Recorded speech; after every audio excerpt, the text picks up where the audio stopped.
merchandising. É só merchandising. Pô, mas tem 2 horas de programa, pô. Não, pô, parabéns, rapaziada. E, pô, cara, sabe que eu sou o maior porque eu tenho 1,92 m. Cara, não digam isso porque tem muita gente que fica brava. Depois, o Bagé tá dizendo, cara, a gente baixa a cabeça e trabalha, velho. Vocês já pararam pra pensar que gente feliz não enche o saco? É verdade. Vocês já viram que quem incomoda é justamente o cara que não é feliz? Com certeza. Sabe? E a questão de gostar ou não gostar, eu faço muito comparativo quando meu pai já é falecido, né? Eu tenho 23 anos de crônica e o meu pai morreu há 24. Meu pai não me viu cronista e meu pai era apaixonado por rádio. Eu acordava assim de madrugada e ia lá desligar o rádio porque o meu pai dormia com o rádio ligado a todo volume. E eu tenho meu pai tatuado, né? E o primeiro dia que eu fiz o sala de redação, que se eu não me engano foi dia 10 de março de 22... Não, de 21. 10 de março de 2021... Eu fiz, era a época ali da pandemia ainda, então tava só eu no estúdio, né? Em casa. E aí eu fiz o primeiro discurso com o Pedro. Ô, Jesus, e aí, o que tu tem pra falar? E eu fiquei olhando meu pai. Por quê? Porque eu sou da geração do rádio, e aí hoje eu consigo entender que o meu pai também era um hater. Por quê?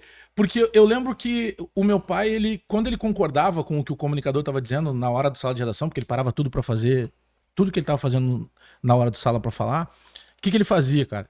Ele concordava, isso é genial, esse é um baita, esse é o melhor jornalista esportivo, porque tava dizendo o que ele queria ouvir. Quando o cara discordava, era um imbecil. E a gente vive isso hoje. A diferença é que o meu pai, quando elogiava ou quando criticava no rádio, o cronista não tinha acesso a essa informação. Hoje nós temos. Porque daí tu põe alguma coisa no Instagram, às vezes tu postou, cara, um dia que eu postei lá um negócio com as minhas netas, e o cara foi lá, porque aquele dia tu falou de, porra, mano, mas a postagem não é nem de futebol, né? Mas tem isso porque hoje deu voz pra galera. Então faz parte, cara. Tu não vai agradar todo mundo. E pode ter certeza que a gente tem um exemplo pelas celebridades hoje no Brasil. Vamos pegar um caso típico do Neymar. O Neymar não falava sobre política. Sim. Aí, Casagrande, por exemplo. Casagrande, pô, o Neymar tem que se posicionar politicamente. Aí o Neymar se posicionou. Isso. Mas era um posicionamento diferente do Casagrande. E aí o Neymar passou a não prestar. Então, não é que o Neymar tinha que se posicionar. Dependendo da pessoa, queria que o Neymar falasse aquilo que ele queria ouvir. E a gente passa por isso. Então, que era o meu pai debatendo com rádio. Na época lá de, sei lá, dos anos 80, início dos anos 80. Sim. Quando ele concordava, esse cara é genial. Vocês passam por isso, eu passo por claro. isso. E faz parte do processo. O que a gente tem que entender é que quando o cara diz que eu sou o melhor jornalista esportivo, eu não posso acreditar a ponto de achar que realmente eu sou. Mas quando o cara diz que eu sou o pior, que eu sou um lixo, que eles fazem isso também, eu também não posso me deprimir com aquilo. Tu tem que contrabalancear. Porque de cada 10 comentários que os caras deixam pra ti, a grande maioria é positiva. Pode ter certeza. Pior que é.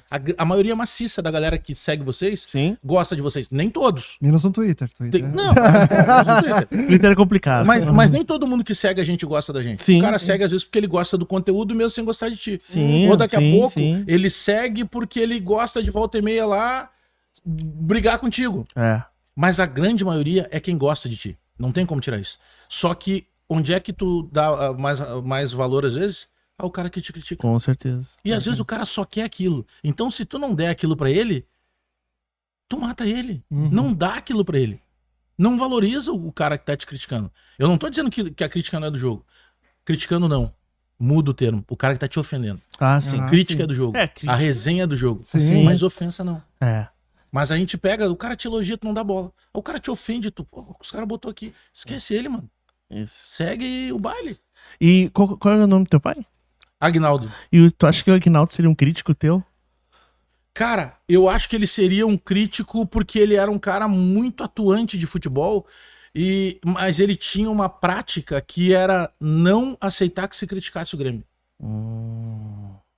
Te dá um exemplo. Ele odiava o Kenny Braga. Por quê? Porque o Kenny Sim, Braga na época batia muito e trazia tudo como se tudo tivesse errado no Inter. Sim. E ele adorava o Paulo Santana. E o Paulo Santana criticava o Grêmio também. Mas o Paulo Santana era aquela... Numa época que hoje tu tem tantos influencers, o influencer da época, gremista histórico, era o Paulo Santana. Isso. Genial. E o Kenny era gato e rato, né? O oposto era o Kenny. Só que o meu pai, e pra tu ver o tamanho que era o envolvimento dele com o Grêmio, eu lembro de poucos jogos assim de ir pro Olímpico com meu pai, porque, cara, a gente era de uma família muito pobre mesmo, de não ter condição de ir no jogo, tá? Mas lembro de alguns jogos, assim, dele fazer o esforço, não, a gente vai pro jogo. Eu lembro que ele tinha uma prática de assistir jogo, meu pai fumava muito, né? E meu pai era uma figuraça, meu pai teve 13 casamentos, meu pai teve 17 filhos, eu tenho mais de 16 irmãos, eu nem conheço todos os meus irmãos. Então, talvez algum de vocês seja meu irmão. Olha, quem sabe, ó. E aí, o meu pai, quando ia assistir o jogo no Olímpico, o meu pai ficava, porque na época tu podia fumar, era outra época, né? Sim. Então, ele fumava e ele caminhava. Sabe aquela câmera que acompanha a bola da Globo? Acho que é inspirado no meu pai. Porque ele andava, de acordo com a bola ele ia caminhando. Então, às vezes, ele só não passava pra outra torcida porque tinha uma grade ali. Caramba. Então, ele ficava pra lá. Então, a gente perdia o pai. Chegava com o pai no começo, depois tinha que esperar pra encontrar ele no final. Meu pai era, cara, apaixonado total. E talvez, respondendo a tua pergunta, em algum momento ele me ligaria com certeza. Pensou, tu tá maluco? Tá louco. Porra, de novo? Criticando o Renato. Porque eu sou o torcedor da arquibancada da turma do amendoim. Sim. Sabe? Que vai apoiar pra caramba. Sim. Mas se tiver isso aqui, vai criticar. A diferença é que a gente tem um microfone. É isso. Né? E tem alguns caras lá, menos inteligentes, que dizem, mas isso aí não é gremista. Tá? Porque isso é um colorado. Até hoje, vocês botaram o negócio no Twitter lá. Tu viu, né? Eu ia te falar sobre isso eu até. Eu fui ver um cara lá que ele botou assim, pede pro Bagé uma foto com camisa. E aí teve um outro que botou abaixo, que até meio que, eu acho que ele até fez uma ironia assim, mas que Deus abençoe ele. Que ele coloca assim, não, porque o Bagé falou que ele não tinha roupa, não sei o que, não sei até que ponto pode acreditar. Mano, eu não falo as minhas coisas para que as pessoas tenham que acreditar. Sim. Eu falo as minhas coisas quando eu tenho oportunidade de vir em espaços como os de vocês, e pode ter certeza que eu não vou em muitos, porque é uma correria do caramba. E, cara, alguns não merecem a tua energia mesmo. E, cara, eu respondo coisas que as pessoas me perguntam. E eu não posso falar de uma infância... que eu tivesse as coisas porque era uma infância de escassez, de não ter, às vezes, comida, cara. Não passar fome, mas às vezes não ter comida naquele dia. E quando eu falo isso, e a palestra hoje que eu faço, ela é muito montada na minha história de vida profissional, mas trazendo esses dois lados, como é que eu saio de um ambiente tão inóspito e eu consigo dar certo, e eu consigo seguir a minha vida e dar uma vida melhor pra minha família graças a isso. Então, cara, tu acha que eu vou estar preocupado com isso? Eu me criei na Restinga, zona sul de Porto Alegre, num ambiente que era... Hoje a Restinga é tranquila, perto do que era, de muita violência. Então, pra te ter uma ideia, eu tenho 2 netas, né? A Belinha com 3 anos, até dormiram com a gente essa noite. E a Manu de 6 anos. A vida hoje que a gente consegue dar pra Manu, eu comparo com a minha idade. Quando eu tinha 6 anos, a vida que eu tinha em relação a dela hoje. Por quê? Porque hoje ela tá numa escola particular, ela já aprende língua inglesa, ela consegue fazer natação, e ela mora num ambiente tranquilo. Eu morava num ambiente com essa idade, que quando tinha barulho, o que o pai e a mãe explicavam? Quando dava barulho de tiro, tinha muito tiroteio, te joga no chão dentro de casa. Ou procura os espaços que tivesse algum pilar. Olha que loucura, como é que tu explica isso pra uma criança de 6 anos? Imagina. Então como é que tu pega eu com 6 anos e a minha neta com 6 anos? Olha a estrutura de vida que ela tem e a que eu tinha. Eu era muito mais cheio de trauma, de medos e tal. Então, e a galera não é obrigada a entender isso. Mas é que se criou uma coisa que todo mundo que é do jornalismo ou que consegue ter relevância no jornalismo é playboy. E não é, cara. Tem muito cara batalhador, com história parecida com a minha e tal. E eu tenho o maior orgulho da minha história. E, cara, eu falo isso porque é o meu orgulho. Eu sei o que eu passei pra fazer as coisas que eu fiz e poder, por exemplo, há 1 ano e meio atrás, entrar no RH da RBS e pedir demissão. E aí se criou até uma onda dos haters. Pô, Bagé disse que não foi demitido pra não ficar feio, porque ele foi mandado embora. E até tem um ex-amigo aí que criou a mesma... Não, os caras me falaram lá que ele foi mandado embora. E, cara, pra mim seria fantástico ter sido mandado embora, porque eu teria recebido 2 anos e meio de... férias, sabe aquela coisa toda que quando tu pede demissão tu abre mão. Sim. Mas eu tinha tanta certeza no que eu ia fazer que eu me dava um tempo de 3 meses pra virar. Sim. E virou em menos de 2. Sabe? Então, cara, o tempo... Quando tu te torna pessoa pública, tu é obrigado tu tá suscetível a isso, cara. Mas, mano, tem algumas coisas, cara, assim, porra, pô, isso aqui não é duro pra ti. Duro pra mim era acordar sem saber o que ia acontecer, cara. Duro pra mim era abrir o portão, sair na rua e daqui a pouco ver um corpo no chão porque tinha acontecido um desentendimento, um tiroteio, briga com polícia e tal. Então, tipo, a camisa, a questão da camisa é porque realmente tu não tinha dinheiro. O básico, era o básico que tu tinha. Nem o básico. Mas o cara pode fazer o seguinte, acha, já que a ideia é essa, acha uma minha com a camisa do Inter, então.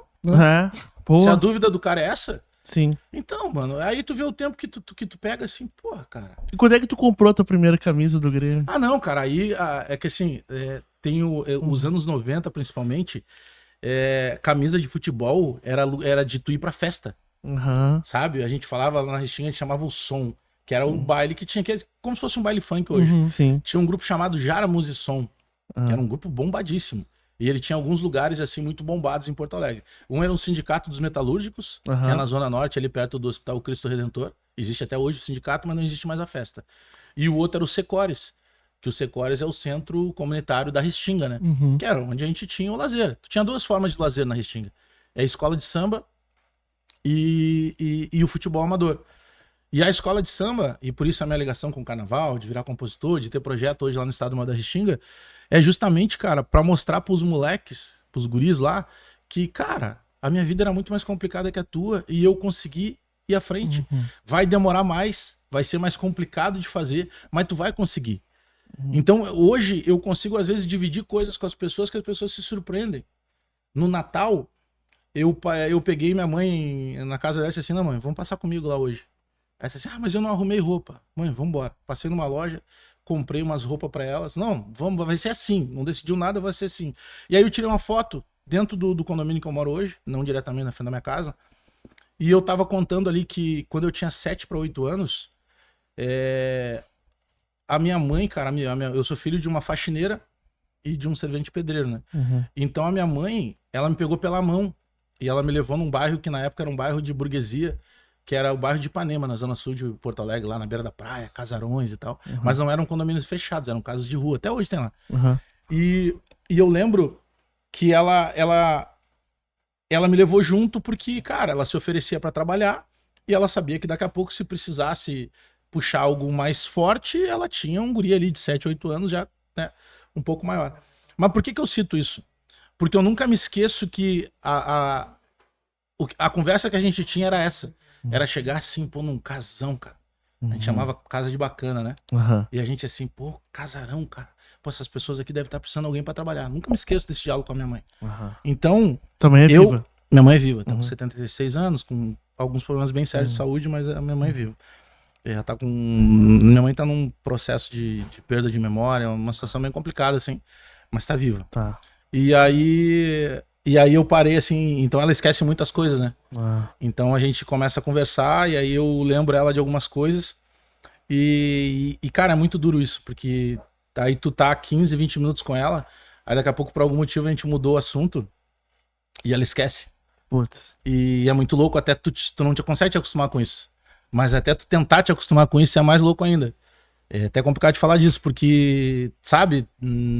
Tu não consegue aceitar isso, por mais que seja uma coisa, infelizmente, natural pra algum... Minha mãe já tem 76 anos e Mas tal. ela lembra de ti. Não, total. Total. Ela lembra de... Não esquece coisas. Ela vai esquecendo coisas e aí tu começa a contar uma história pra ela, ela lembra, mas ela não consegue lembrar de toda a história. Aí ela meio que mistura as coisas. Cara, aí tem momentos que, dependendo se tu tá numa vibe legal... Tu até dá uma risada e entra no clima. Não, mas a senhora trocou esse nome aqui. Mas se tu parar pra pensar assim, é muito duro, sabe? Porque tu tá vendo uma pessoa, pô, a pessoa mais importante da minha vida, Imagina. que é como se fosse um livro que alguém tá tirando as páginas, tá ligado? Mas por que eu contei isso, cara? Sim. E aí eu tô dando uma volta dentro do condomínio que eu tô morando hoje com a minha mãe. E aí mostrando pra ela e tal. Ela não tinha ido lá em casa ainda, que ela não queria ir lá. E aí... Minha mãe é muito chucra, assim, sabe? Então, cara, não é assim, mãe, vamos passear aqui. Não, deixa aqui, eu não tô afim de sair hoje. E depois com a doença, ela ficou até um pouco mais presa nisso. Mas enfim, e aí eu parei ali e eu fiz essa foto. E aí eu botei, assim, a legenda justamente nisso, né? Pô, quando eu tinha... Imagina, eu tô com 48, há 40 anos atrás. Numa data parecida com essa, a minha mãe tava batendo nas portas, se oferecendo pra trabalhar. Em casa de bacana, como ela chamava. Eu disse, pô, hoje a gente vai passar a noite numa casa de bacana, mas hoje a casa é nossa. Então, cara, massa. a galera não tem noção que é isso, mano. Tá ligado? Eles não têm noção. O cara acha que tudo é fácil. Aí, às vezes, até pela própria história de vida que eu tenho, cara, eu sou papo reto, eu sou linguagem de quebrada. Eu fui criado assim. Agora, eu sou um cara correto. Sim. Eu não vejo cara assim, pô, o Bagé não é honesto, o Bagé fez isso. Não, é sempre assim, o Bagé é arrogante. Não, cara, o que parece arrogância por vezes é que meu histórico de vida é um histórico mais reativo, sabe? Então, pô, eu vejo muito mimimi, cara, eu vou dentro do cara, entendeu? E como desde muito cedo eu sempre fui pros debates e tal, eu sempre fui de falar o que eu quero. E aí é complicado. Então tem vezes que eu vou colocando essas coisas assim, sabe?